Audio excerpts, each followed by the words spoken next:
All right, so today I'm going to show you guys how to set up your trading view. So first thing that you need to do is if you're going to be using a laptop or a computer, you need to download TradingView and it's free. Just download it to your computer or your laptop. You can go online and then you can click the download link, whichever one you're going to do. So if you've got a Mac, if you've got a Windows, they will have like the download links. So you would go and download it from there. So once you've fully downloaded TradingView, also if you want to download on your phone, your iPad, you go to the App Store, you'll type it in, and then you will download it, and then you create an account, and you will go to the charts. And so the first thing that we want to do is we want to get our indicators. So if you're using a laptop or a computer, the indicators will be up here and it will be labeled indicators. If it's not labeled, you will see a little graph like this and you'll click that. So some indicators that I like to use is the 21/55 EMA cloud with optional ribbon. So you may need to type this full name in, or if you just type in 21/55, it should be the first one. So you'll click it once and you can star it, you can favorite it if you like, and then it's going to pop up like this on your charts, okay? So if you do want to make your screen bigger or longer, over here on the right hand side, you'll use your mouse and you will hold it down with the left on the left side of the mouse pad on the mouse key, and you can just drag it up and down, right? And then you can go like this. If you use like the middle of the mouse, you could just like make the screen smaller. You can condense it, so it can widen out for you. All right.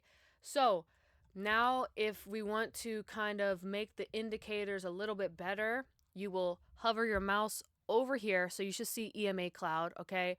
And next to the eye, right, the settings gear, you want to click that. You want to click style and scroll all the way down and click the 9 EMA color. We want to change this to pink and you want to put it at the second thickness. Now the 100 EMA, I have it white, but if the back of your screen, like if the background is white, you can make it yellow, right? So you would just click yellow. But if the back of your screen is black, then you could just put white, okay? Because a white color is not going to show up on the white background.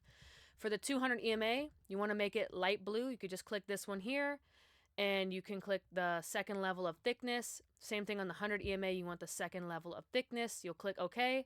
And now we've got our EMA set up here. And if you ever forget which line is which, you can hover right back over, go to the settings, and it'll literally tell you your 9 is pink, your 100 is white, and your 200 is blue. Okay, so another indicator that I do like is the volume. Type in VOL and you will click volume here.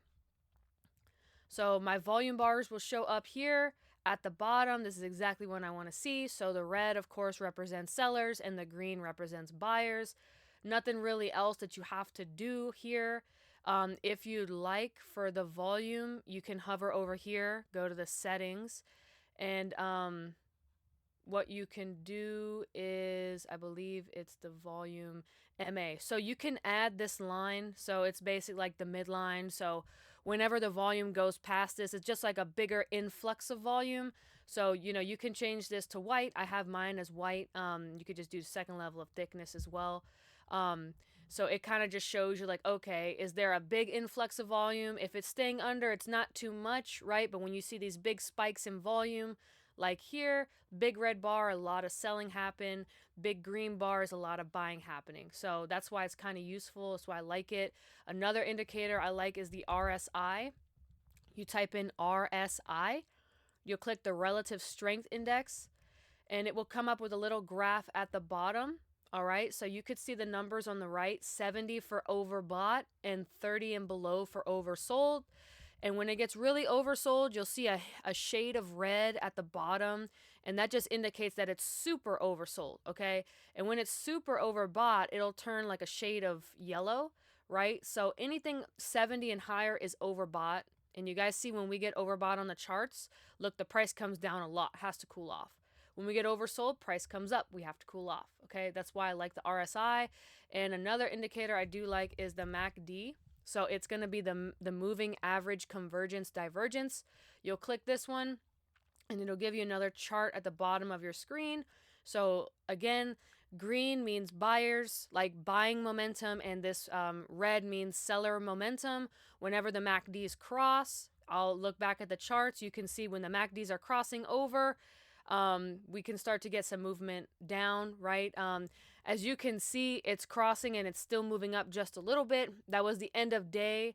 So look at the next day, how we ended up, right? You can see on the RSI, it was starting to come down slowly and eventually it had a bigger drop. So same thing on the bottom side, when the RSI crosses down over here. Let me make this bigger.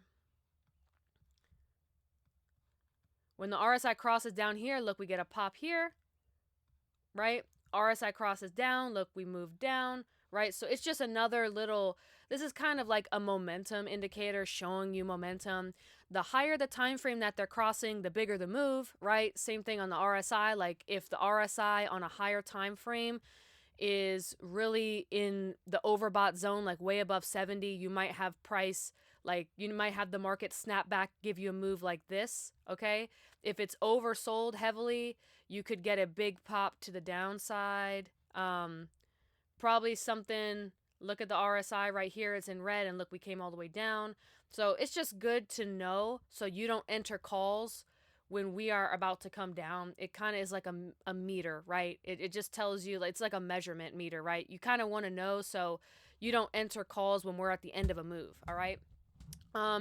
Another thing on TradingView, so how do you move around? How do you use it?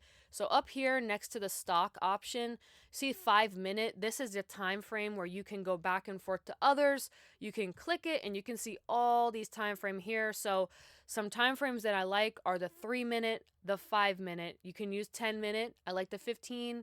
And then also you can use the daily and the 4 hour just to check the bigger picture.